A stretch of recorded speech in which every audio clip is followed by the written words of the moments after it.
کما ارسلنا فیکم رسولا منکم، جیسے ہم نے رسول کو بھیجا ہے جو رسول صلی اللہ علیہ وسلم منکم تم میں سے ہیں، ایسے ہی ہم نے قبلے کو بھی تبدیل کر دیا، جیسے وہ انعام کیا ہے ویسے یہ بھی انعام کیا ہے۔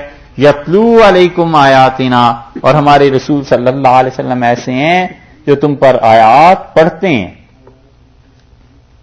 یہ کل آیت دکھائی تھی ہم نے 3 جگہ پہ، ایک پہلے پارے کے آخر پہ، دوسری آل عمران میں، تیسری جمعہ میں، چوتھی جگہ یہ ہے۔ بس ان 4 جگہوں پہ یہ آیت آئی ہے، اور دیکھ لیجئے 3 جگہوں پہ اسی ترتیب سے آئی ہے جو کل آپ کو بتائی تھی۔ اور اللہ تعالیٰ نے یہاں بھی فرمایا ہے کہ ہم اپنا انعام تم پہ مکمل کریں، جیسے کہ ارسلنا فیکم رسولا منکم، تم میں سے رسول صلی اللہ علیہ وسلم تم پر بھیجے ہیں، ایسے ہی جیسے ہم نے قبلہ کا انعام کیا ایسے ہی یہ بھی یتلو علیکم آیاتنا، وہ ہماری آیات تمہیں پڑھ کر سناتے ہیں، وہ یزکیکم، اور وہ رسول اللہ صلی اللہ علیہ وسلم تمہارا تزکیہ کرتے ہیں۔ ظاہر میں اللہ کی کتاب اس کی وہ تعلیم دیتے ہیں، رسول اللہ صلی اللہ علیہ وسلم نے تعلیم دی، صحابہ کرام رضی اللہ عنہ کو باقاعدہ قرآن پاک پڑھایا۔ ابن مسعود رضی اللہ عنہ کہتے تھے 70 صورتیں میں نے رسول اللہ صلی اللہ علیہ وسلم سے خود یاد کی ہیں، 70 صورتیں۔ حضرت عمر رضی اللہ عنہ کہتے تھے یہ سورہ بقرہ میں نے رسول اللہ صلی اللہ علیہ وسلم سے 12 سال میں پڑھی ہے، 8 سال میں نہ 12 میں۔ ان کے بیٹے عبداللہ ابن عمر رضی اللہ عنہ کہتے تھے میں نے 8 سال میں پڑھی۔ اسی لیے صحابہ کرام رضی اللہ عنہ پوچھتے تھے رسول اللہ صلی اللہ علیہ وسلم سے، تو اللہ تعالیٰ نے فرمایا یتلو علیکم آیاتنا، یہ نبی صلی اللہ علیہ وسلم ہماری آیات پڑھ پڑھ کے تمہیں بتاتے ہیں کیسے اسے پڑھنا ہے، مخارج کیسے ادا کرنے ہیں، یہ لفظ مجھ پہ کس طرح نازل ہوا ہے، ایسے پڑھا جا سکتا ہے، ابراہیم پڑھنا ہے، کیا ایک ایک چیز تمہیں بتاتے ہیں۔ وہ یزکیکم، اور تمہارا تزکیہ کرتے۔ یہ جو تزکیہ ہے نا، سارے انقلاب کی بنیاد حقیقت میں یہ ہے۔ اگر صحابہ کرام رضی اللہ عنہ کا تزکیہ نہ ہوا ہوتا تو پھر وہ سارے کے سارے سچے نہ ہوتے۔ اگر صحابہ کرام رضی اللہ عنہ کا تزکیہ نہ ہوا ہوتا تو وہ ہمت والے نہ ہوتے، رسول اللہ صلی اللہ علیہ وسلم کے ساتھ پاؤں جما کر کھڑے نہ ہو سکتے۔ نبی کریم صلی اللہ علیہ وسلم کی عظمت، اور اس میں کوئی شک و شبہ نہیں ہے، کفر ہے ان کی عظمت اور تعظیم میں کسی آدمی کو شبہ ہو جائے، مگر صحابہ کرام رضی اللہ عنہ کا ساتھ ہونا بہت بڑی خدا کی نعمت تھی جو اللہ نے ان پہ کی۔ سارے لوگ وہیں تھے، ایمان تھا، وحی آتی تھی، سب کچھ ہوتا تھا۔ ابن مسعود رضی اللہ عنہ کہتے تھے عمر جس دن اسلام میں داخل ہوئے رضی اللہ عنہ، اللہ کی قسم اس کے بعد ایک پہلی نماز کا وقت آیا تو عمر رضی اللہ عنہ کا قبلہ بیت اللہ میں جا کر پڑھیں گے، باہر جا کے پڑھیں گے، اب اندر نہیں پڑھیں۔ تو اس لیے یہ بڑی چیز تھی، تزکیہ ہو گیا تھا، پاکیزگی ہو گئی تھی۔ اور جس جماعت میں بھی جو اسلام کے لیے لوگ کام کرتے ہیں، انقلاب کی باتیں یہ اور وہ، جب تک اخلاقی حالت درست نہیں ہوتی کوئی اعتبار نہیں کیا جا سکتا۔ آج سب کہتے ہیں جی انقلاب لے آئیں گے، اور اگلے دن لاٹھی چارج ہونا شروع ہو جائے پولیس کا، آدھے بھاگ جاتے ہیں، پھر کوئی نہیں کھڑا رہتا۔ تو اگر تزکیہ ہوا ہوتا تو اسی شرم سے کھڑے رہتے کہ ہم ایک مقصد کے لیے جمع ہوئے ہیں، ہمیں کام کرنا ہے اس مقصد کے لیے۔ اگر تزکیہ ہوا ہو تو پھر جھوٹ نہیں بولتا آدمی، جھوٹا وعدہ نہیں کر سکتا، پہلے ہی دن کہہ دیتا ہے صاحب یہ باتیں ہمارے بس کی، یا پہلے ہی دن کہہ دیتا ہے کہ اس کام کو کرنا ہی کرنا۔ تو یہ سب چیزیں تزکیے سے تعلق رکھتی ہیں نا۔ اس لیے عالم اسلام میں جتنی تحریکیں غلبے کے لیے اٹھی ہیں نا، عمومی طور پر آپ غور کریں گے تو 2 میں سے ایک نتیجے پہ آپ پہنچیں گے، ہم تو اس پہ پہنچے ہیں، جو تھوڑا بہت پڑھا لکھا اور دیکھا ہے اس سے بتاتے ہیں، باقی ممکن ہے آپ کسی اور نتیجے پہ پہنچیں، کوئی ایسی بات نہیں۔ یا تو یہ ہوا ہے کہ ان لوگوں کا اپنا تزکیہ نہیں تھا، اپنے طور پہ ان کے اخلاق اچھے نہیں تھے، بس نعرے لگتے رہے، جمع ہوتے رہے، اکٹھے ہو گئے، اور ان میں بنیادی طور پر تزکیہ نہیں تھا، جھوٹ وہ بولتے تھے، غلط بیانیوں سے کام وہ لیتے تھے، وقت آنے پہ سیاسی مصلحتوں کی وجہ سے ہی اللہ کا دین پیچھے اور سیاست آگے، یہ کرتوت کرتے رہے۔ اور یہ ہوا ہے کہ وہ تو ایک نمبر کے اللہ کے بندے تھے، صحیح معنی میں ان کا تزکیہ ہوا تھا، مگر جس قوم، جس جماعت، جس شہر، جس ملک میں نافذ کرنے کے لیے وہ اٹھے تھے نا، وہاں ان چیزوں کی کوئی قدر نہیں تھی. وہاں لوگ جھوٹے تھے، وہاں لوگ فراڈ کرنے والے تھے، وہ چاہتے تھے ہمارے حکمران بھی ایسے ہی آئیں، ہم کیوں اچھے لوگوں کے نیچے رہیں. ان دو میں سے ایک بات ہو گئی تھی. ہم پچھلے 300 سال سے مسلمانوں کی جتنی تحریکیں جہاں بھی اٹھی ہیں نا دین کے غلبے کے لیے، پڑھتے رہے ہیں، اور ہم اسی نتیجے پہ پہنچے کہ یا تو ان کا اپنا تزکیہ نہیں ہوا تھا، اور اگر ان کا اپنا ہوا تھا تو سوسائٹی کا نہیں ہوا تھا. تزکیہ جب تک سماج کا نہ ہو اور لوگ نہ بنے ہوئے ہوں، ان پہ کوئی اچھے سے اچھا نظام نہیں نافذ کیا جا سکتا. اور وہ ہوتا ہے بڑی محنت سے، بہت محنت سے ہوتا ہے. مجموعی اعتبار سے جب حالات بدلے ہوئے ہوں اور لوگ پیسے پہ بک جائیں، جماعت کے افراد ہیں اور وہ اپنے قائد کے ساتھ بڑے مخلص بھی ہیں، اور ان میں سے 2-4 آدمی پیسہ لے کے بک جاتے ہیں، تو اس کا مطلب ہے تزکیہ نہیں ہوا نا، تو وہ پھر تحریک کیسے کامیاب ہو سکتی ہے؟ اب تو سارے راز جو اندر ہیں وہ فوراً باہر آ جائیں.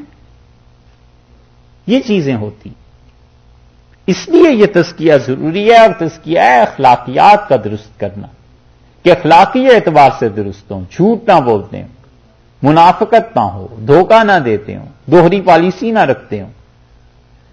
جس چیز کے لیے انہوں نے طے کیا ہے کہ یہ کام کرنا ہے، اپنے کام سے مکمل طور پر مخلص ہوں، اخلاص ہو کہ ہم نے یہ کام کرنا ہے. اور یہ باتیں اب کافروں میں پائی جاتی ہیں، جو اپنی قوم کی حد تک، اپنے ملک کی حد تک بڑے مخلص، بہت سے کافر ایسے ہیں. اسی لیے پھر غلبہ ہے. اللہ نے کہیں یہ تو نہیں رکھا کہ کافر آدمی گوشت کھائے گا تو اس کے جسم میں جا کر زہر بن جائے، اور مسلمان گوشت کھائے تو خون بن جائے. یہ فطری چیزیں ہیں، جو بھی اچھے اصولوں پر عمل کرے گا اسے اس کے ریزلٹس مل جائیں گے. تو اس لیے اللہ نے بار بار تینوں جگہ قرآن میں کہا کہ وہ تعلیم دیتے ہیں، تعلیم کے بعد دوسری چیز تزکیہ، وَيُعَلِّمُكُمُ الْكِتَابَ وَالْحِکْمَةَ. اور رسول اللہ صلی اللہ علیہ وسلم تو ایسے ہیں، تمہیں کتاب کی تعلیم دیتے ہیں اور حکمت سکھاتے ہیں. اور جتنی بھی جماعتیں یہ لے کے اٹھتی ہیں نا اسلام کا غلبہ اور یہ ہو جائے، ان میں کبھی غور کیجئے گا، آپ اپنے طور پہ جائزہ لیں، 10% آدمی قرآن نہیں پڑھے ہوئے ہوتے، 10% بھی. تو جب قرآن ہی نہیں پڑھا، پتہ ہی نہیں ہے کہ اسلام کیا ہے، زندگی کیا ہے، قرآن کے احکامات کیا ہیں، کیسے اپنے آپ کو اللہ کے پیغام کو سمجھنا ہے، سوچنا ہے، ہماری سمجھ سے بالا ہے کہ پھر کیسے انقلاب آئیں. وَيُعَلِّمُهُمُ الْكِتَابَ وَالْحِکْمَةَ وَيُعَلِّمُكُمُ الْكِتَابَ وَالْحِکْمَةَ. اور تمہیں رسول اللہ صلی اللہ علیہ وسلم کتاب کی تعلیم دیتے ہیں. قرآن نبی کریم صلی اللہ علیہ وسلم بیٹھ کے بٹھا کر پڑھاتے تھے. حدیث میں یہاں تک آیا ہے کہ آپ مسجد نبوی میں داخل ہوئے اور رسول اللہ صلی اللہ علیہ وسلم نے دیکھا ایک طرف لوگ بیٹھ کے اللہ کا ذکر کر رہے ہیں، یاد کر رہے ہیں خدا کو، دوسری طرف تعلیم ہو رہی تھی. تو حضرت صلی اللہ علیہ وسلم نے فرمایا خوشی سے کہ کلاہما علی الخیر، تم دونوں ہی بڑا اچھا کام کر رہے ہو، لیکن جہاں تک میرا تعلق ہے اللہ نے مجھے تعلیم کے لیے بھیجا ہے. اور یہ کہہ کے رسول اللہ صلی اللہ علیہ وسلم اس حلقے میں بیٹھ گئے جہاں تعلیم ہو رہی تھی. اسی لیے حنفی فقہا نے لکھا ہے کہ علم کو ذکر پر ترجیح حاصل، علم کو ذکر پر ترجیح حاصل ہے. کہ کوئی آدمی 1 گھنٹہ بیٹھ کے سبحان اللہ الحمدللہ لا الہ الا اللہ پڑھتا رہے، بہت اچھی بات ہے، واقعی اللہ کے ہاں ثواب ہے. لیکن اس سے زیادہ ثواب یہ ہے کہ وہ آدمی قرآن پاک کی تعلیم حاصل کرے. حضرت صلی اللہ علیہ وسلم نے فرمایا تم میں سے کسی آدمی کو اس بات سے خوشی ہے کہ بغیر کسی تکلیف اور محنت کے وہ صبح مدینہ منورہ سے باہر فلاں جگہ اونٹوں کی منڈی میں جائے جہاں اونٹ بکتے ہیں، اور وہاں اسے ایک اونٹنی کوئی دے دے مفت میں، جس اونٹنی سے کچھ دنوں کے بعد ایک اچھا خوبصورت بچہ بھی پیدا ہونے والا ہو، تو اس اونٹنی مفت میں مل جائے، تو تم کو میں سے کسی کو خوشی ہوگی؟ صحابہ رضی اللہ عنہ کا اللہ کے رسول کس کو خوشی نہیں ہوگی اگر مفت میں مل جائے؟ اور آپ نے اگر 2 مل جائیں، آپ نے پھر پوچھا تو انہوں نے کہا اللہ کے رسول تو اور خوشی کی بات ہے. اور آپ نے فرمایا 3 اور 4، انہوں نے کہا جی آپ بتا دیں جو اصل بات ہے. تو رسول اللہ صلی اللہ علیہ وسلم تم مجھ سے 1 آیت کی تعلیم حاصل کر لو، یہ تمہارے لیے اس 1 اونٹنی سے بہتر ہے، اور 2 اونٹنیوں سے، اور 3 سے، اور 4 سے بہتر. اسی لیے تعلیم پہ زور تھا کہ تعلیم یہ چیزیں حاصل کرو. ابن عیینہ کہتے تھے کہ میں اس وقت جاتا تھا مدینہ منورہ میں قرآن پڑھنے جب تابعین مشائخ کی مجلس میں جب میرا کل قد 5 بالشت ہوتا تھا. میں ناپتا تھا اپنے قد کو, تو یہ ہے نا بالشت, وہ کہتے 5 بالشت ہوتا تھا, اور کرتا میرا چھوٹا سا ہوتا تھا, اور میری ماں مجھے پگڑی بھی باندھ دیتی تھی. تو میں جاتا تھا تو جو تابعین جو میرے اساتذہ تھے زہری رحمۃ اللہ علیہ یہ ہنستے تھے, مسکراتے تھے اور کہتے چھوٹے شیخ کے لیے جگہ خالی کرو, اور مجھے اپنے قریب بٹھاتے تھے اور مجھے کہتے تھے کہ کل کو تم لوگوں نے بڑے ہو کے سنبھالنا ہے, ہم تو اب دنیا سے چلے جائیں گے. اور ایک دن ایک حدیث پہ اختلاف آ گیا, تو زہری رحمۃ اللہ علیہ نے کہا کہ چھوٹا شیخ کیا کہتا ہے اس حدیث میں کیا لفظ ہونا چاہیے. تو میں نے لفظ تو صحیح بولے لیکن میں نے بولنے میں غلطی کر دی, بات صحیح بتائی لیکن بولنے میں کہنا چاہیے تھا کہ کلاہما, تو میں نے کہا کلاہما, بجائے اس کے کاف کو کسرہ سے پڑھتے مکسور ہوتا, انہوں نے کلاہما پڑھ دیا. کیا پڑھ دیا؟ مضموم, ضمہ دے دیا نا, پیش دے دی. تو کہتے ہیں شیخ بڑے زور سے ہنسے اور کہا, چھوٹے شیخ نے کہا تو ٹھیک ہے لیکن پڑھ نہیں سکا. تو یہ لوگ تھے. تعلیم اس لیے ضروری تھی کہ اگر تعلیم نہ ہوتی تو پھر آگے یہ کتاب و سنت پھیلتے کیسے. اسی لیے رسول اللہ صلی اللہ علیہ وسلم متعلق دیکھو کہا ہے وَيُعَلِّمُكُمُ الْكِتَابَ وَالْحِكْمَةَ, اور ہمارے نبی صلی اللہ علیہ وسلم تو ایسے ہیں تمہیں تعلیم دیتے ہیں کتاب کی اور حکمت کی. وَيُعَلِّمُكُم مَّا لَمْ تَكُونُوا تَعْلَمُونَ, اور تمہیں وہ وحی کی چیزیں سکھاتے ہیں جو تم پہلے نہیں جانتے تھے. یہی ہوا کرتا ہے. وَيُعَلِّمُكُم مَّا لَمْ تَكُونُوا تَعْلَمُونَ, اور رسول اللہ صلی اللہ علیہ وسلم وہ چیزیں کی تعلیم دیتے ہیں جن چیزوں کو تم پہلے نہیں جانتے تھے. اسی طرح اساتذہ سکھاتے ہیں تعلیم میں ان چیزوں کو جو پہلے نہیں جانتے. کئی احادیث کا خلاصہ یہ ہے کہ حضرت صلی اللہ علیہ وسلم نے گویا کہ یہ فرمایا کہ ہم اس لیے ہیں کہ اگر کسی کو نہیں آتا تو ہم اسے سکھا دیں گے, وہ کوئی بھوکا ہے تو اسے کھانا کھلا دیں گے. شریعت کی تعلیم یہی ہے کہ جو نہیں جانتا اسے تم تعلیم دو, اسے سکھاؤ, بجائے ڈانٹنے ڈپٹنے کے, لڑنے جھگڑنے کے, اسے صحیح مسئلہ بتاؤ کہ اصل میں کام ایسے کرتے ہیں. اور اسی طرح کوئی بھوکا ہے تو بجائے دھتکارنے کے اسے کھانا کھلاؤ تاکہ اس کا پیٹ بھر جائے, بھوک کی جو چیز ہے دور ہو جائے اس سے. اس لیے فرمایا کہ رسول اللہ صلی اللہ علیہ وسلم تعلیم دیتے ہیں, اور ہے آیت ایک ہی, اور اس ایک آیت میں دیکھیے آپ کتنی مرتبہ یہ لفظ استعمال کیا, کما ارسلنا فیکم رسولا منکم یتلو علیکم آیاتنا. رسول اللہ صلی اللہ علیہ وسلم تلاوت کرتے ہیں, یہ بھی تعلیم ہو گئی. وَيُزَكِّيكُمْ تزکیہ, اچھا اسے چھوڑ دیجئے. وَيُعَلِّمُكُمُ الْكِتَابَ, اور کتاب کی تعلیم دیتے ہیں. وَالْحِكْمَةَ, اور سنت کی یا قرآن سمجھنے کی تعلیم دیتے ہیں. 3 ہو گئے. وَيُعَلِّمُكُم مَّا لَمْ تَكُونُوا تَعْلَمُونَ, اور چوتھی مرتبہ فرمایا کہ تعلیم دیتے ہیں ان کاموں کی جو تم نہیں جانتے. ایک آیت میں 4 مرتبہ پھر تعلیم کو لے آئے. اور اس سے اندازہ کیجئے کہ رسول اللہ صلی اللہ علیہ وسلم پہ وہی نازل ہوئی ہیں 5 آیات. سب سے پہلے نا اقرا بسم ربک الذی خلق, خلق الانسان من علق, اقرا وربک الاکرم.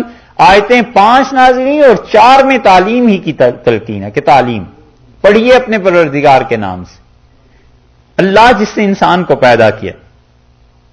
اقرا وربک الاکرم, اور آپ تعلیم پڑھیے اس بات کو, اور آپ کا پروردگار بڑی عزت والا ہے جس نے انسان کو سکھایا, اور انسان کو وہ کچھ سکھایا جو وہ نہیں جانتا تھا. علامہ بالقلم, پھر فرمایا قلم کے ذریعے انسان کو اللہ نے تعلیم دی ہے. 5 آیتیں نازل ہوئی, 4 میں پھر تعلیم کا تذکرہ. یہ کیوں نہیں سمجھتے مسلمان ان باتوں, کیوں نہیں تعلیمی ادارے قائم کرتے, کیوں نہیں ادارے بناتے جہاں سے پڑھے لکھے لوگ برآمد ہوں, پڑھے لکھے لوگ نکلیں, اور باقی جو مرضی ان سے کراؤ. ابھی کھڑے ہو جاؤ جہاد کے نام پہ, کسی نام پہ, مسئلہ ہی نہیں ہے $1 ملین جمع کرنا, ایسی ہے نا. اور انہیں کہیں کہ کہیں دکن میں, حیدرآباد میں, لاہور میں, کراچی میں, قاہرہ میں, بغداد میں ایک یونیورسٹی بنانی ہے جو اس کے مقابلے کی ہو, جہاں مسلمان پڑھ کے لکھ کے نکلے, اور مسلمانوں کا تعلیمی ادارہ ہونا چاہیے. ملین تو دور کی بات ہے, $1 لاکھ جمع کرنے مشکل ہو جاتے, ٹرینڈ ہی نہیں. ایسی چیزیں. اس لیے بھائی اس فکر کو عام کرنا چاہیے کہ پڑھاؤ، لوگوں کو تعلیم دو، اور اس سٹینڈرڈ کی تعلیم دو جس سٹینڈرڈ پہ پہنچ کے قومیں زندہ ہوا کرتی ہیں، اپنے فیصلے خود کرتی ہیں۔ تو وہ راہ اختیار نہیں کرنی، بس لڑاؤ، ٹکراؤ، مارو مرو، اللہ جانے کہاں گیا ہے دماغ۔ یہاں پر رسول اللہ صلی اللہ علیہ وسلم کی تعریف میں اللہ نے ایک آیت میں 4 جگہ ارشاد فرما دی کہ تعلیم دیتے ہیں، پڑھاتے ہیں